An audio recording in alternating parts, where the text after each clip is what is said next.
It's your girl, Catherine Yancey. Welcome to KDY Live. I am here with my guest, Miss Anastasia. What's up, Anastasia? Hey. Hey, girl. All right. So if you have not already subscribed to Disco100 Radio on YouTube. And, of course, we're here to talk about I'm sorry that happened to you. And that's why we're normalizing the conversation surrounding abuse. Okay, so obviously, Anastasia is my guest today. Anastasia just happens to be my daughter's classmate from elementary school. Right. Right. I had no idea that we would circle back around and be here. Like, it's crazy how that it's under these circumstances, but it's a pleasure to see you again. You as well. Yeah, lovely to see you. Okay, so how old are you now? 25. 25. Yes. And we're just going to jump right into it because we only have an hour. Okay. And this is like no holds bars here, okay? Okay. So, I'm sorry that happened to you. Okay. I'm saying I'm sorry that happened to you. I don't even know what happened to you yet. But you're about to tell us now. Okay. What age were you when whatever happened to you happened? So I was 19. And it happened really after church. At the church? After church. After church. Yeah, right after service. I want to say maybe like an hour after church. Okay, so like today is Sunday, a lot of people in church. Right. So we get out of church, and then what happens? So I was a part of the youth choir in my church, and we just got out of practice, and we was going to Bay Breeze. Yes. Just to celebrate before I forgot what we were doing after the practice, but we was going there to celebrate. So I rode with somebody that, I trusted. It was my friend. From church? From church, yeah. Uh-huh. We all in the choir together, and I'm riding around with him. And we go to a place that's around the corner from the restaurant, and he parks there. Okay. And I'm in the passenger seat, like, napping, just relaxing. Yeah, you're relaxed because you know this person. Right, and I'm dressed how I'm dressed now. Long skirt on, covered up, cardigan. So I'm not. You're not asking for anything. No, I'm not asking not looking for anything. Not thinking that you're provoking anything. Any type of way, right? Okay. Right. So as I'm laying there, then he opened the door and laid on top of me. So hold up. Yeah. So he goes around the corner from the restaurant. Mm-hmm. We never made it to the restaurant. You never made it to the restaurant, but you know the proximity you are to the restaurant. Yeah, no, I wasn't far. Okay. Yeah. So he gets out of the car, and he goes around to your side. The passenger side, yeah. So did you initially think he was just coming to open the door just for you? Just to talk. He's told me he's about to smoke his cigarette. That was it. Smoke your cigarette. I'm going to come back in the car. We're going to go get the food, meet up with everybody else. Okay. So when he did that, he got in the car. How old is this person? I want to say he's probably maybe 5 years older than me. So maybe he's pushing 30. At that time, he was probably 24. 23, 24, I want to say. Okay. Yeah. Okay, so he comes and opens the door. Mm-hmm. And you said you were laying in the car. Yeah, I was laying down. So is your seat reclined or My anything? seat did recline back, yes, because I was laying down. Okay. So he gets in the car on top of you. On top of me. Like, are you face to face? I'm face to face. Okay. Then he starts to get active, and I'm like, I don't want to do anything. I'm saying no this whole time. So you mean active? You mean like trying to kiss physical, you? Yeah, and trying to get physical. Well, was he trying to rough you up, or was he just trying to make it? He started pulling up the skirt aggressively. Yeah, pulling up the skirt and touching on me.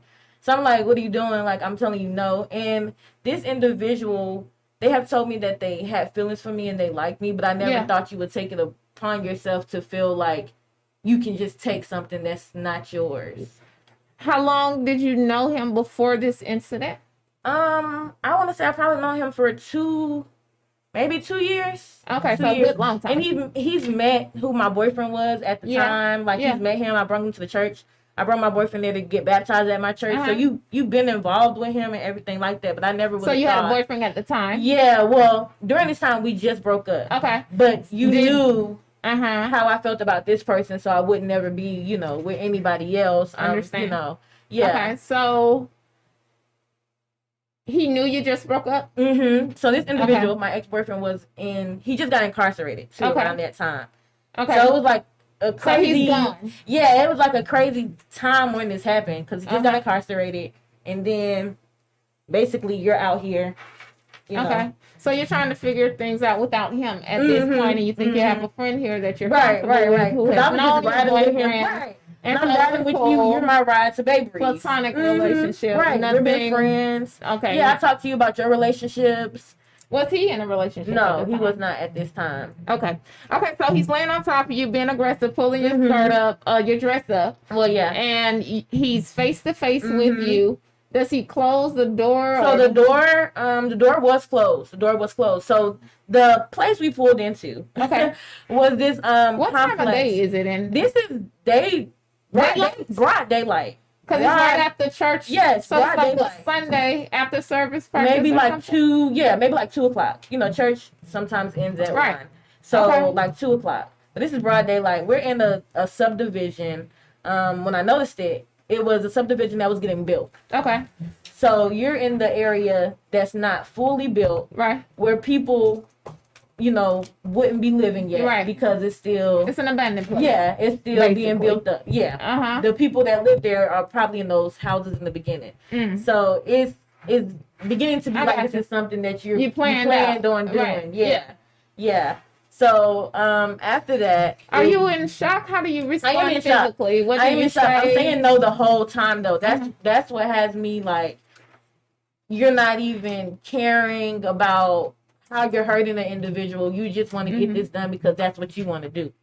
So as I'm saying no, and I don't want to do this, and all these things, you're still moving forward and still having, you know, because at this point he's already out after he pulled this up and pulled the underwear down. Exposed. Yeah. And erect. Yeah. Okay. Yeah. And you just go for it. Really? Absolutely. And you go for it. So I'm still saying no, I'm pushing you off of me, but you are pushing all your weight on me at this point because my seat is reclined back. I only can push you off so much physically. Yeah. The weight of the male against me as a 19-year-old. So and after that he was like he finished. I'm so sorry. It's okay. He finished and I don't know why in his mind he translated that as I did this because I care and love you type thing, and it was like so mentally abusing because I'm so sorry. I'm so sorry.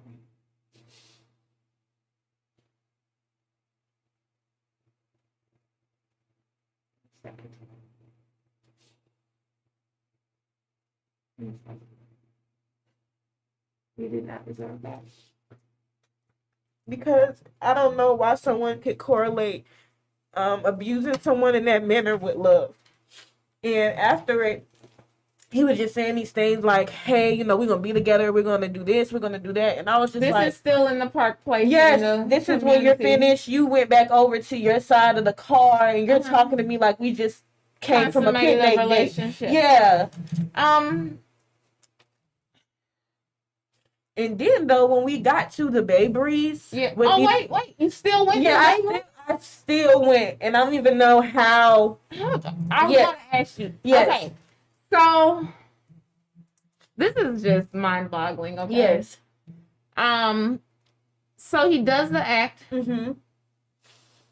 Does he ejaculate inside? Does he try to protect you in any way? No, Does he use no a protection, condom? no nothing. So that's another thing. So that's what I was saying, like the mental abuse and the physical. Okay. So yes, and he did ejaculate, and he said that he did it inside, and he was like, so now we're gonna have a child. You know, you might be pregnant and all this other stuff. So it's like entrapment. Right. Like I'm gonna force you to be with me, even if you don't want to be with me. Wow. Yeah. Okay. Yeah. I am so sorry. Like, this is just really hard to digest.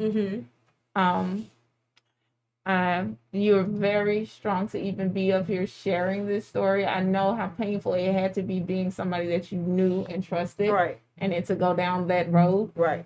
And to shift so quickly that your mind can't even keep up with Exactly. Okay. So, you're still in the housing community. And are you silent after all of this? I am. I'm just quiet in the car, and I'm like looking out the window because I'm just like, I can't believe you disconnected during that. Like because I can't believe that you really are sitting here having the conversation really with yourself towards me, because I'm just not really focused on the conversation that you're trying to have, because there's so much disbelief about what just happened. Right. So after the act, and how long does he sit there and do this talking after all of that? He does the talking all the way up to the restaurant. How long before you all leave and go to the restaurant? After?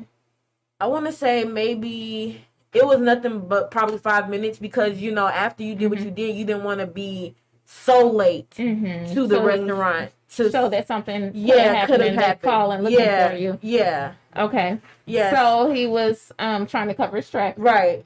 So how long was the act itself? The act itself, I want to say maybe 5 minutes. Okay. I want to say maybe 5 minutes. So he just went right for it. Yeah, right for it, and that was that. Okay. And yeah. So take us on the road to the restaurant. What's going on? So the road to the restaurant, of course, is awkward. I'm completely silent. I'm out, looking out the window. I'm not. Did he mess up your clothes in any kind of way? Well, no, because I just was able to, because it was material like this. You just pull it right back down. Yeah, yeah. So nothing was ripped or anything like that. What else? So on the way there, he's just talking to me about, like nothing happened. Yeah, like nothing happened. Like 5 minutes ago, we was probably just sitting at the light, and now we're on the way to the restaurant. Like that, how you just snapped out of that, demon or whatever. And he's a member of the church. Yeah, you're a member of the church as well. Like we sang together. Oh, he's in the choir. Yes, like we all sang together.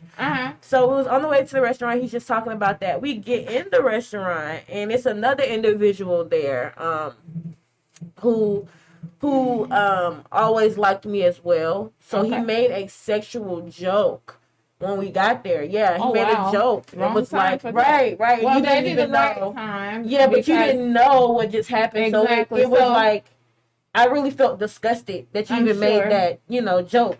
So he was like, what y'all was just doing? I bet y'all was just doing, right before y'all got here, because we been here. And I just looked at him, and I just looked away, and I didn't say nothing. And the person, why do you feel you didn't say anything? Because I don't know how it would have. I just don't know why I didn't say that. I was just really in shock. I didn't really want nobody to know. I just felt like I was. You felt embarrassed? Yeah, and I was going to detach from everything around me, so I wasn't really going to be in the predicament to ever be in that situation again. So you're done with the choir? Yeah, like I stopped singing after that.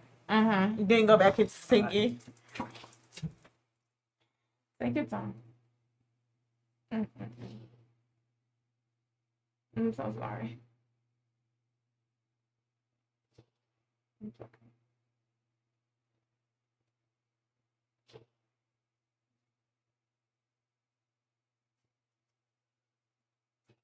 But yeah, I stopped singing after that. So he not only took that from you, he took your voice. Right. Can you please bring us some tissue? So he's making the joke at the restaurant. And then so after the other person made that joke, he said, well, no, we was just out, we were down the street. So he made an excuse. Yeah, like we were just down the street, none of that, we cool, we friends. So I'm just sitting there like, I'm barely eating, but I'm trying to eat. Yeah. So nobody won't ask me, like, normal. Yeah, like I'm trying to be normal. So you're trying to protect them in a sense, because you're protecting your dignity. Right. And you're ashamed because this happened to you. Right. When you're trying to do anything but that. Yeah.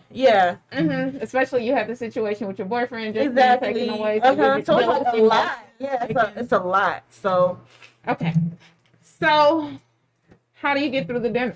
Because there are females there as well. There were females there. I was just, honestly, I couldn't even tell you what I did the rest of that day. It was like a lot of fake laughing and just trying to not, just cry. Detach. Yeah, just detach. I'm trying not to cry. I'm just trying to be involved with what the topics are that we are. Yeah. But ever since that day, like, I never been to another choir practice. To this day? Yeah, to this day. Like, oh, wow. I stopped going to church for like a year after that. So did you tell anyone at all? I didn't tell anyone. The first person I told was my ex-boyfriend when I was 21. When I moved So into my 2 years first, after. Yeah, when I moved into my first apartment. Thank you, sir. Put that on. Yeah, when I moved into my first apartment, Okay. and he was living with me, and Okay. we had a conversation about that person. Okay. And how did the conversation come up? Thank you. So he said like because he knew that person liked me, and he made like a joke about that person. So this is the ex that was incarcerated. Now yes. He's out. Yes. Okay. And he made a joke about that person, just like well, you know, such and such likes you, so he just made a joke, and I started crying instantly when he made that joke because I haven't really thought about it. Yeah. You kind of like put it in the back of your mind, and you get used to not thinking about it. And right. Like so when a certain word or something was said, it triggered an emotion, and I told him, I wrote down, you know, telling him what happened, and he wasn't, you know, excited about that at all. You know, he was upset because he was like, I've been around this person, and I talked to him. I shook his hand. He's been around him after he got out. Well, or before. Well, before when he met him. Before. Okay. Yeah. Before I've been around this person before, and I didn't like, you know, what happened to me. And then he also went and told me how his mother, his aunt, and his grandmother was molested by the same individual in their family. So that's something I never knew. Not the one from the church. No. But somebody in their family he had. My ex's family members. Yeah. He knew that someone in his family had been molesting several people. Yeah, we never had a conversation about. So he had a secret. And you had the same secret, to an extent. It's a sexual secret of somebody doing something wrong with someone that we know. Which is why we're talking. Right. Because it's usually the person who is doing an act is a repeat offender.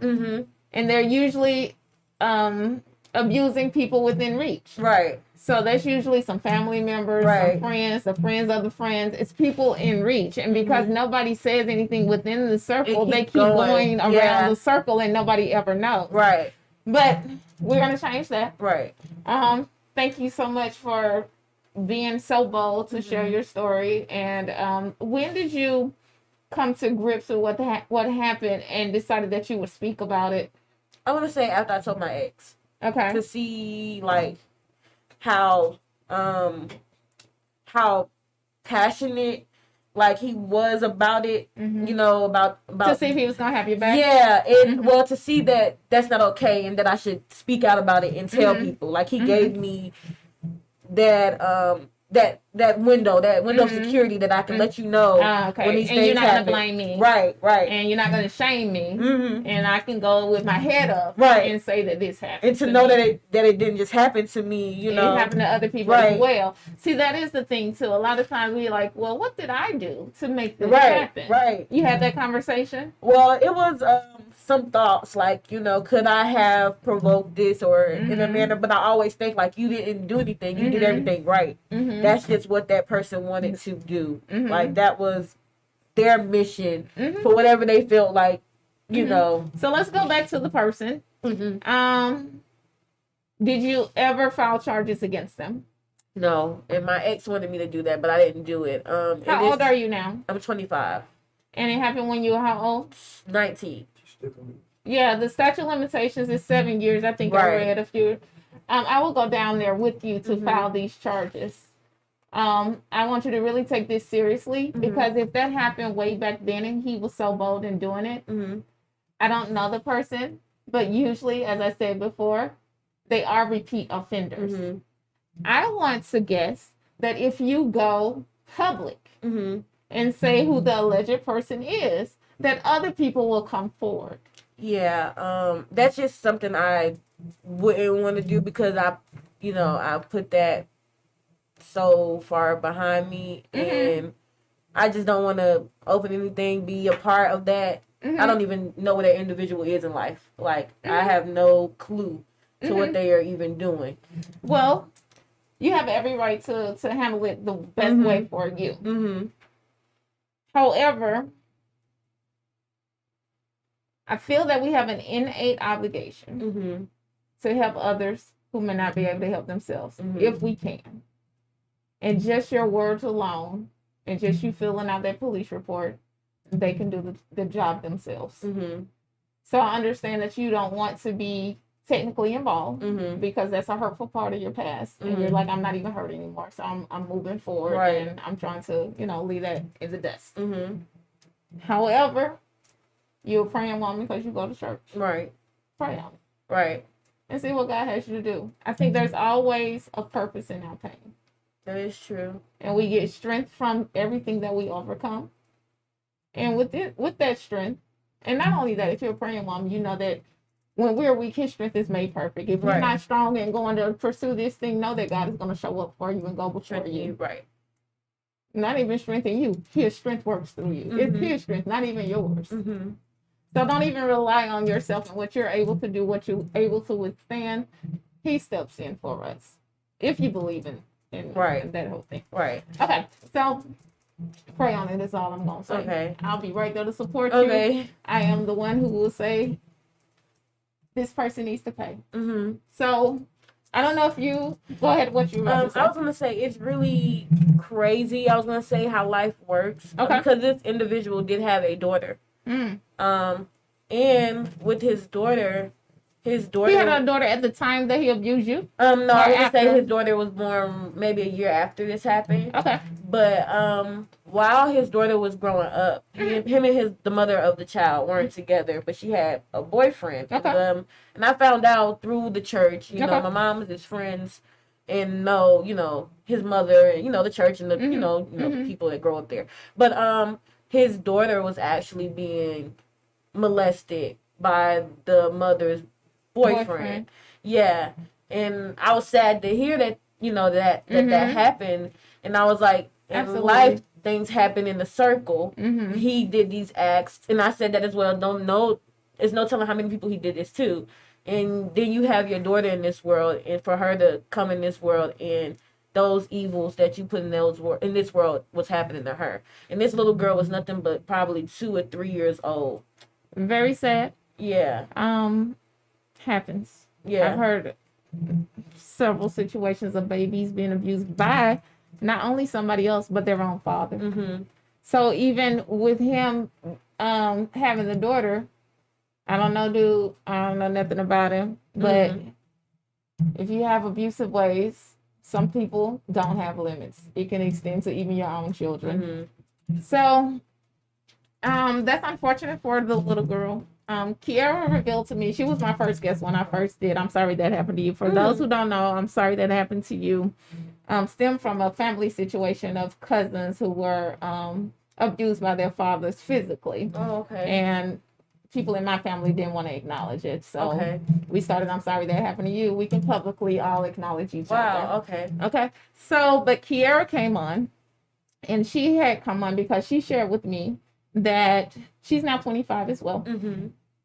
When she was 5, she was molested at the babysitter's. She just told me this year. Wow. Yeah. So I actually went to the babysitter this year and was like, hey, Kiara said this happened. And she tried to deny it initially. And then she was like, she knew who it was. It was her son. And he had molested her grandchild, who was the same age as Kiara at the time. So, like I said, a lot of times if they have access, they just keep doing. Yeah. We have to be the ones to verbalize what's being done in the dark and bring it to light. Darkness can't live in light. Right. So again, just for on it. But so you stopped going to church altogether?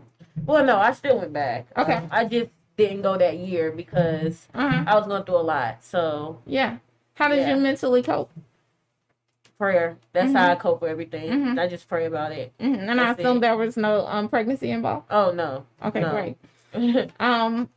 Small blessings, right? Yeah, right? That's a huge blessing. Facts. Yeah. Okay, so when you go back to church, is he still at church? He still is at church, but girl, what church? My church. Look, I'm about to go to church. Yeah. Yeah, he still is at church. He was so you see it? Yeah.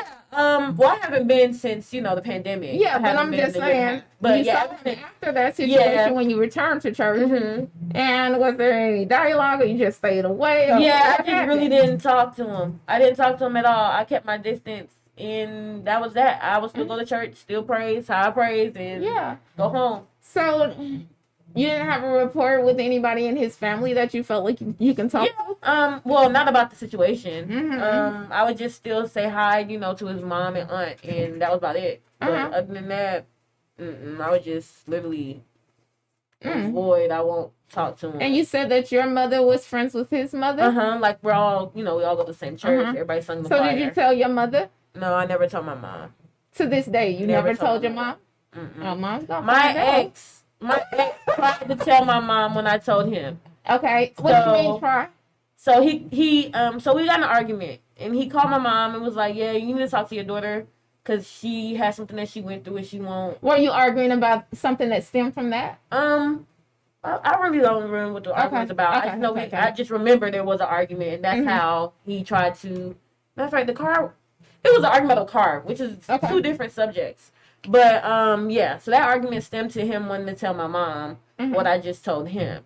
Had he been trying to get you to tell her all along, though? Well, no, that's why I feel like it was you wanted to tell her petty, because of. So he wanted to out you just to get back at you. Just because I wanted my vehicle, that's why I said there's no correlation. Yeah. So well, that was messed up, right? But in a way, he was doing it, so he was like, "You still need to tell her, even though I'm mad. Like you need to, let her know." So, why did you feel like you couldn't tell her? Now, let me go back before you even say this. So, with the situation in my family, right? It started out talking about my cousins who were abused, and my aunt was there, and my mom was there, right? And another family member. And one of the cousins had died from the 3 brothers who was abused. So the family was trying to reach out and reconnect. After they had shunned the cousins when they were teenagers, which is when an incident happened when they fought back, and their father, who was the one physically abusing them, ended up in a different mental capacity when he came out of the hospital. Okay. So they're like, you did this to my brother and blah, blah, blah. And so nobody ever says what the brother did to the kids. And then they're just pretty much shunned for the last 20 years or so. So the cousin dies last year. And they tried to show back up to reconnect, which is a noble effort if you can go back and say, I'm sorry that happened. For what happened, yeah. Right. Not that you acknowledge, even if you don't even think that, it's all the way adding up or whatever. Right. But this kid, who was your family, right, was telling you of a situation that happened to them, but they didn't have an adult to confide in to help them. And so they was like, well, basically, it's just your word against his, and I don't know what to believe could have happened. So it was all of that why people don't come forward. Right. Okay. So after all of that, it came to mind, and I'm cutting through the story. Yeah.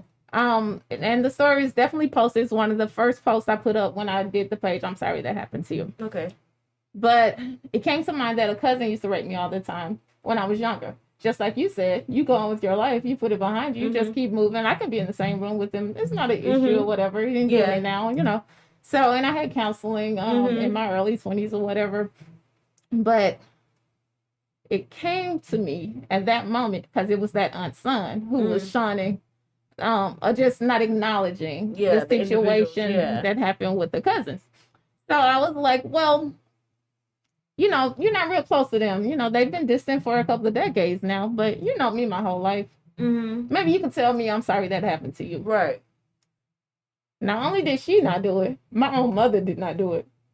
So I understand what you're saying about, if you go forward and then like what happens then. Right. Sometimes nothing happens then, or the total opposite of what should happens, right. Which is that you should be supported. But a lot of times people want to save face, save their name and all of that stuff. And as a result, you're the problem now because you're vocalizing that there's an issue in this pretty glass house. Right, exactly. So, right. Okay, so he tells you to tell your mom and you don't tell your mom. Right. What's the main reason you don't tell her? So I didn't tell her because... And I didn't tell my mom when I was young either. Yeah. So I didn't tell her because I just felt like I was handling it myself. Like, I didn't feel like nobody else had to be involved. I'm praying every day. I'm getting back to where I am mentally.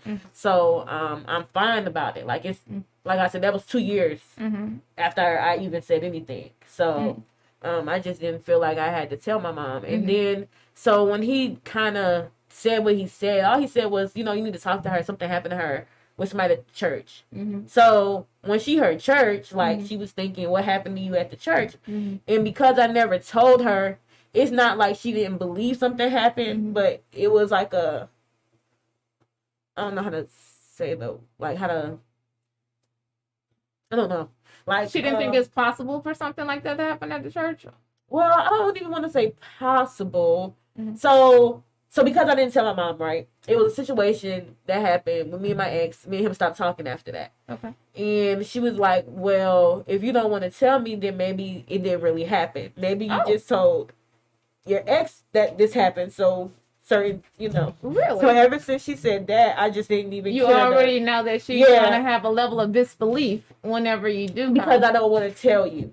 So you felt like I made it up. I don't want to tell you. I made it up to my ex. Right, I get you. Yeah, but you never seen the emotion behind it. You don't know what I told you. Didn't even try to get to the bottom. Yeah, but I didn't really care to tell you in the first place. So that's why. Because did you have some kind of notion that she wouldn't be as... Well, no, I didn't have a notion that you wouldn't. But they gave you the notion. But yeah. But I just had the feeling, but like my mom once said to me, she was like, if something did happen to you at your church, or with somebody at church, I need to know because I'm in these people's face. And I don't want to be in their face, talking to them and they hurt my child. And I did get that, but ever since that day when you said I could have possibly made it up just to... That was kind of like my understanding it could have happened. Like, no, it didn't happen. Yeah. I just didn't know it could have. Yeah, I just didn't care to say anything. Yeah, I get it. So, when my mom said, I'm sorry that happened to you, and I love my mom, and we're working on mending the relationship. It's a long road, but when she did say, I'm sorry that happened to you, it was because I was telling people, and she didn't want to be looked at in a negative light. Right. So it wasn't that I want to be here for you. It's I want to save face. Right. I am a good mother. I said it. I said it. Right. Yeah, but under the context of what you said, it wasn't to be what I needed you to be. To comfort me. It was for you. Exactly. Okay, so this is just so much, girl. Bless your heart, literally. Okay, so did you have any negative dispositions towards men after that? Or trust issues aspire? What happened with you? Absolutely. Like, my guard was definitely up. Like, I didn't really... I don't want to say I didn't really socialize with people because I did. Like, but I didn't really go out with individuals, like, by myself. So you can't never put me in a position to where I would ever be again, in that situation. Yeah. So give some advice to someone who has experienced exactly what you have experienced, and if you could rewind, and you're a little bit more mature now, you're a little older, right? What do you think the course of action should have been at that moment? I would be vocal more. Well, no, I would. I said I didn't tell anyone. I told my best friend. I actually told Shania. Okay. I told Shania. I believe the next day I told Shania. Really? The next day I think I told Shania. It's coming. Yeah, I either call Shania or I text her or something like that. But I would just talk to somebody that you can trust. Take us through that conversation. What happens when you tell your best friend? Well, she didn't believe, I don't want to say she didn't believe me, but she was just like, I can't believe that happened. Right. Yeah, like, like, we both hang out with this individual. We done went to the park with him. We done did this with him. Like, we hang out, because we're church friends. And she was just like, yeah, she was just, like, shocked. And she didn't really, tell me to tell anyone either, because, like, we're young, so it's not really... No, we're not trained to. Yeah, that wasn't a thought. Like, you need to go. Yeah. So that was me telling her was just somebody I can talk to, like somebody I trust, like my friend. Yeah, like I knew her, so I feel like I can talk to her about a lot of things. So, yeah, that's who I talked to, Shania. But looking back on it, I would have been more vocal. I probably would have said something at the bakeries, honestly. And got it handled from there. And I probably would have said something to that individual that made that sexual joke. Yeah, looking back on this, a lot of things I probably would have did different. But yeah. Oh, girl. Yeah. Yeah. That's a lot. Okay, so I've been raped more than one time in my life. Okay. One time, one of my boyfriends found out. And it was by somebody I knew. I was cutting school, doing stuff I had no business doing. And so I kind of felt like I put myself in that position. Okay. So you're like, who you tell you're supposed to have been doing something else you're supposed to have been doing. And you had a boyfriend at the time. Mm-hmm. So my boyfriend kind of figured some stuff was going on and I was being quiet, like, nothing. Yeah. But my behavior was a little different. Mm-hmm. And finally he just guessed at it. He guessed until he got it. Okay. And I was like, well, yeah. So then he probably even told my mother, and they took me to the hospital, and you do the little kid stuff or whatever. Yeah. And that was way back then. It's like the plan B. Make sure you don't you don't get pregnant. Yeah, get pregnant. Yeah, I went to the doctor as well. I did go to. Oh yes, okay. I definitely went to the doctor. Mm-hmm. Okay. So, and that's just to say that when I did tell my mother, some mothers will do the right thing in the moment. It's just when it came to her family, right? She didn't want to hear. Right. Okay. But it's a stranger. Like, we can deal with the strangers, but our family is secret. Yeah, and they try to keep it in the family. There are predators in the family. Yeah. And he was dragging me and banging me across my head and nothing like that. And it eventually, at some point, I even liked it. Flesh is flesh. Mm-hmm. But it's wrong. Right. And it caused some issues with depression that I didn't know stem from that. And I just figured that out over the last year. Mm. So when you get all of everything out, there is literally a weight that gets lifted off of you.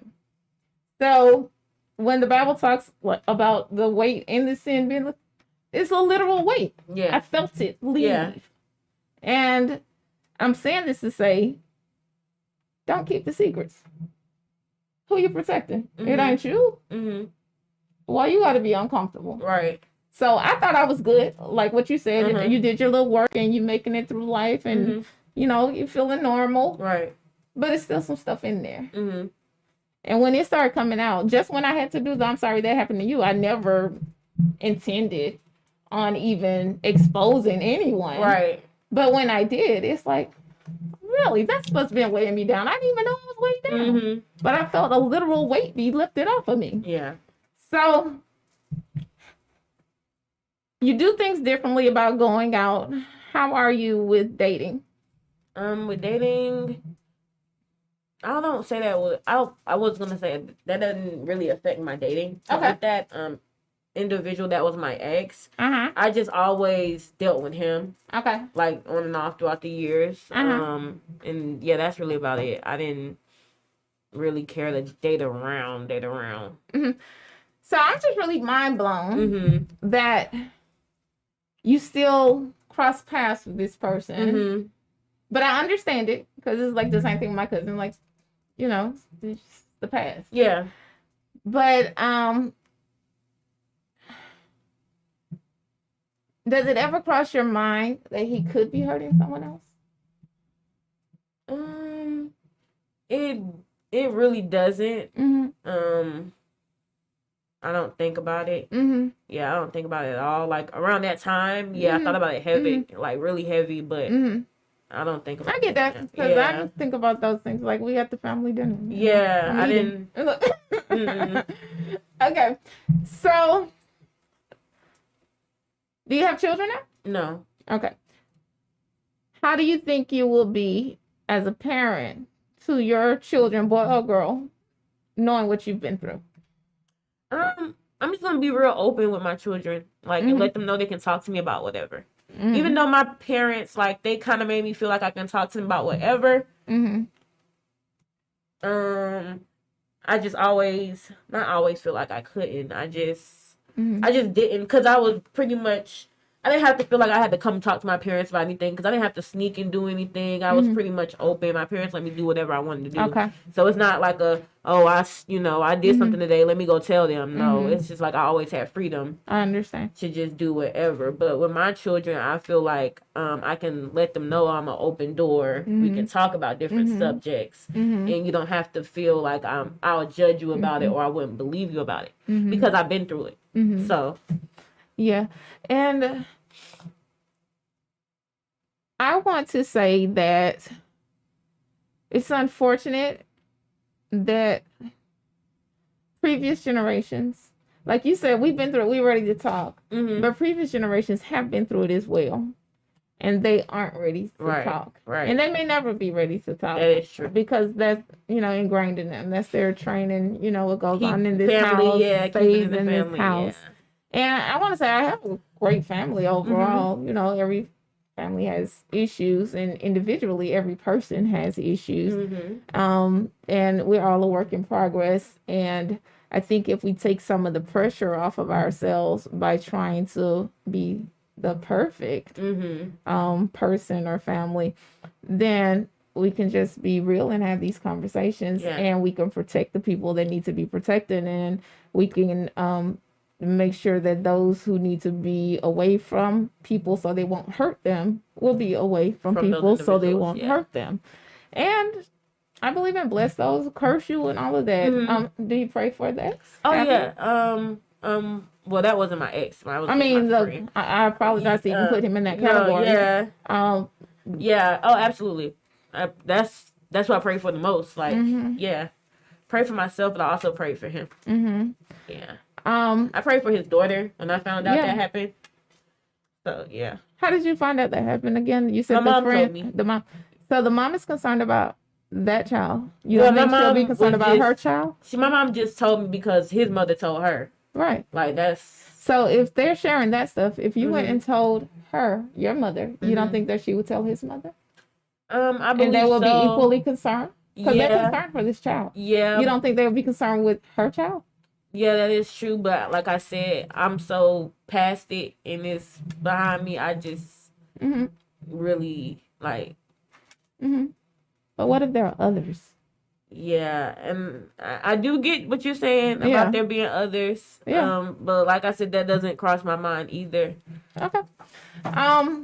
So my daughter was 5, and she said that when it happened, she was 5. She told me at 25. She said if I had told her the things that had happened to me when she was younger, then she probably would have talked faster.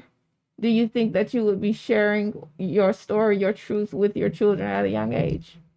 Well, yes, they can be aware of it, like of the things that's in this world, like how your parents will sit down and talk to you about sex. You also will need to talk about the other things, Yeah, you do need to talk about them. What would you tell them particularly about you?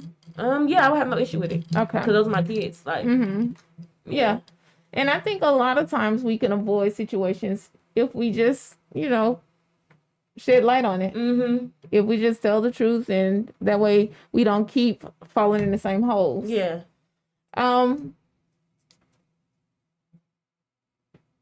Where do you see, how do you think that incident changed the trajectory of your life, or did it? I don't think it changed anything. I just think it's a part of my life story. Journey. Yeah. Because I just grew from it. So yeah. But you said you didn't go back to church to sing. You were out of church for a year. You love singing, obviously. Yeah. So, do you ever think you'll return to that thing that was taken away from you from this incident? Singing church? Yeah, I think about it a lot. Yeah, I just thought about it recently. Like when my church opened back up fully, I thought about joining the choir again. But I'm so busy that I get that. Yeah, I just don't have the time to do it right now. Like they have practices on Saturdays and Sundays, and sometimes I work. So yeah. So if you see this person, are they still in the choir? I think he is still in the choir. So if you see him when you join the choir again, and we're just going to talk that into existence, that's something you love. Do you think that you would still not even equate the situation to? No, because it's so far behind me. Like I can literally sit there and have a conversation with him. So I wouldn't even. I get it. Yeah, I wouldn't even think about it. But I know I wouldn't put myself in the situation to you thinking that we're gonna hang out and be individuals going somewhere. Like no. But you don't know anybody else that's dated him at church that you can just have a conversation with? No. No. Because he dates like people outside the church. Oh, okay. Yeah. Gotcha. Okay. So This is just really so mind-blowing. So, for people who always want to put people in the church on a pedestal, what do you have to say to them? People in church are normal people. Like, they're no better, they're no worse than anybody that doesn't go to church. People are people. Yeah, people are people. They decide to do what they want to do. Everyone has their own mind process, their own thoughts, their own demons that they're fighting. So it's not just because you go to church, you're no better than the next. Or if you don't go to church, you're no less than those that do go. Absolutely. So, absolutely. You're just an individual trying to, find your way. Yeah. Hopefully you're trying to find your way. Trying. Some people are actually set up there to carry out these acts that they want to do. Tasks. Yes. But people are people. Right. So the minute you start putting people on a higher pedestal, just because of where you found them at, or just because of what titles they have, that's when you set yourself up for false expectations. Yeah. That is true. And people in ministry have pressure on them. They do. And they can and they should expose whatever they need help with. But they don't feel like they can because people will judge them. Yeah. Just like they judge you. Yeah. And it's like they judge me. So if a pastor came out and said, I'm struggling with a sex addiction, then he's going to be side-eyed. Yeah. He is not fit to serve. Right. That's your automatic thought. Right. You got a problem. You're not fit to serve. But everybody has a problem. Right. And I think the more that we are vocal about, and just to say sex is like a taboo in church. In church. Right. It's like, what?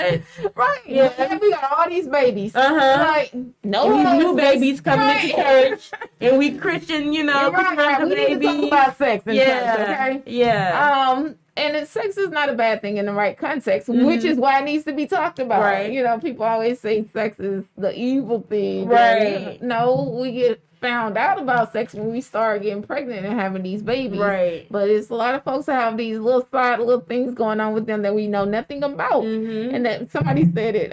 They said people think we got a sin scale. My skin is greater than yours. Yes. Sin is sin. All around the board. It doesn't matter what it is. It doesn't matter. Yeah. Okay, so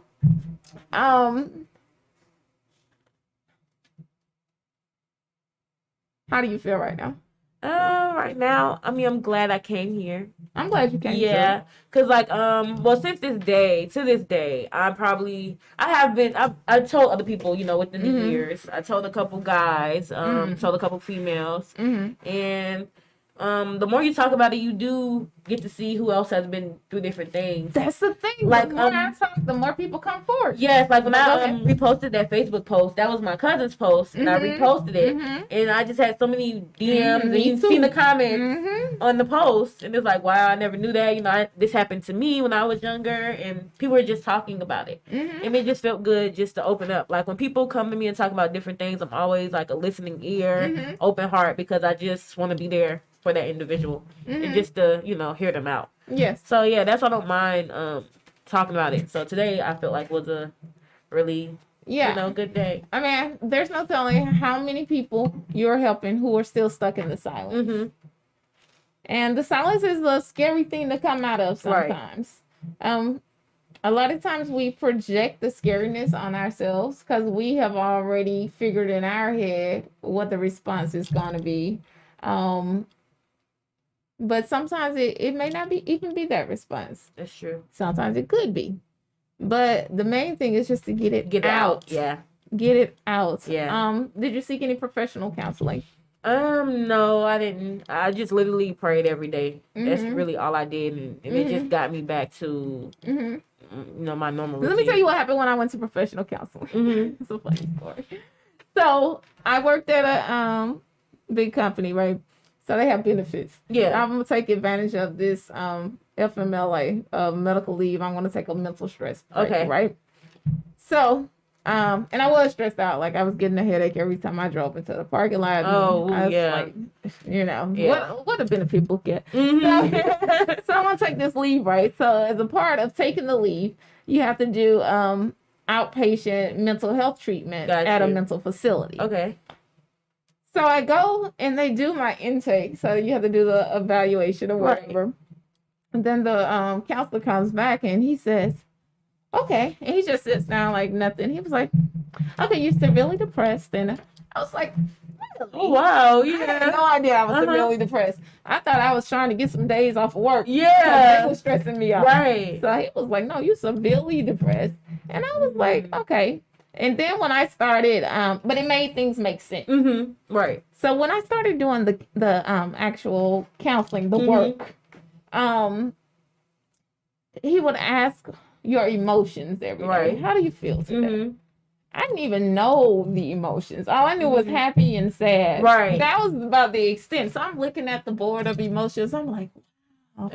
You know, this makes so much sense. Right. Yeah, I do feel these things. But I wasn't really allowed to express emotions when I was younger. So I wasn't really capable of communicating them what I felt because I wasn't allowed to. You like, you know, fix your face, you know, or go sit down or go, you know, you're not really able to do anything other than happy and be okay. Or what do you stand for? Fix your face. Yeah, exactly. Yeah, wipe your face. Exactly. And I'm sure that, you know, that wasn't to be hurtful. Right. People just do what they know. And people parent the best way they can. And when we get older, we have every opportunity to keep what we want to let go of the rest and retrain ourselves and gather new information. So it doesn't give anyone an excuse to be like, I'm this way because my parents, you know, no, they did the best they could. Right. Are you doing the best you can for yourself now? You know, let that go. Right. So, but the thing is, the world of counseling, I believe it's necessary for every individual to do at least once. Yeah, it's crazy you said that because I just said that to my friend yesterday. Like, literally, my mom actually has this counselor service through her job, and I was supposed to sign up for it last year with, you know, just different things that I want to talk to counselors about, and I didn't sign up for it, but I want to use it this year. You still have the opportunity? Yeah. Especially if it's taken care of and benefits. Yes. Definitely do it. Absolutely. Oh, my goodness. So, yeah, I came out with a whole new understanding of myself. And a whole new understanding of why I operated the way I did. And that's why I want to do it, to see, you know, understand myself and why I operate, why I may do different things that I do. Even if I do have an understanding of why I do it, it'll give me a better light and perspective. And just to, you know, point out different things that I do that I may not realize that I'm doing. Right. That's affecting my mood or, you know, things around me. So yeah, I'm definitely a self-help person. I've always been that type of way. Yeah. But if you really want to help yourself, go to counseling. Right. And I'm all about prayer too. And I believe in church counseling, godly counselor as well. But professional counseling, they have been trained thoroughly. Right. They have gone to school. They ain't concerned about your issue in particular like we are. You know, you're like, I don't want to tell them that. Right. You know, they're there to help you. So let them help you. Yeah. You know. So you got a homework assignment. You right. Sign up for mom's benefits. I am. I'm gonna use them. Okay, really great. So we're in our closing moments, I think. Let's see. Oh man, this time went fast. Okay. So, last words of advice for anybody listening who has gone through anything of a abusive nature. Just be vocal about it. Don't be scared. Really, don't really listen to the negative. Just think positive about letting it out, and you'll feel better. You'll feel free.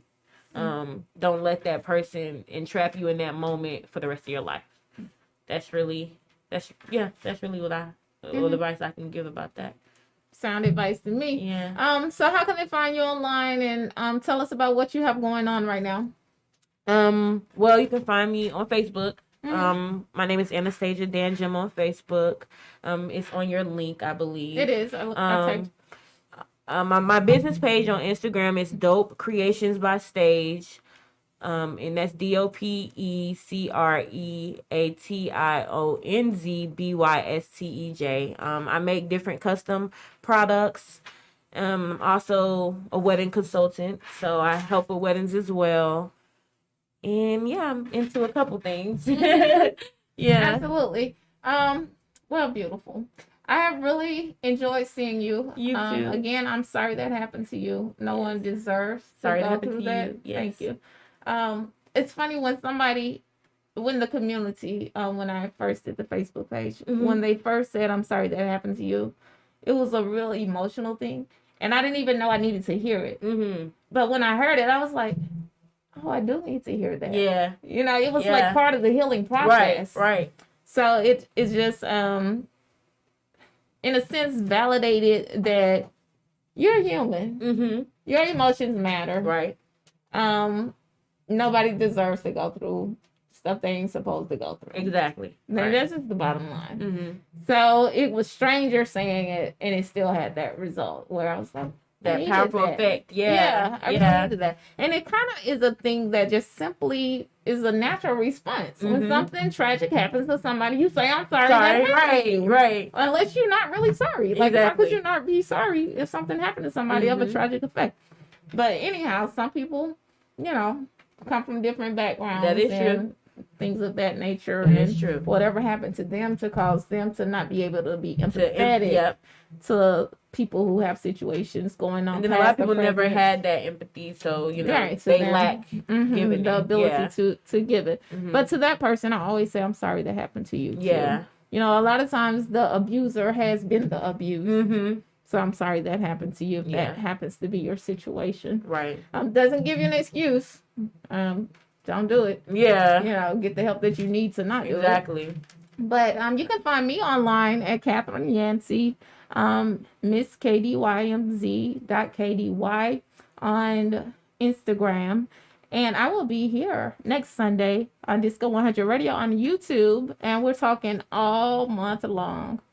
I'm sorry that happened to you, because we're going to normalize this conversation around abuse. All right. So if you have not already subscribed, please subscribe to Disco100 Radio. I'm really going to get my life set up where I have other pages where you all can subscribe to me. But I am in the season of just show up right now. God said, come show up and do this program. And I was like, oh, something else. But yes, I will show up. But I am working on some things, and I will be doing more things to interact with you all. Again, I'm Catherine Yancey. And Anastasia Danjum. And this is KDY Live. Thank you.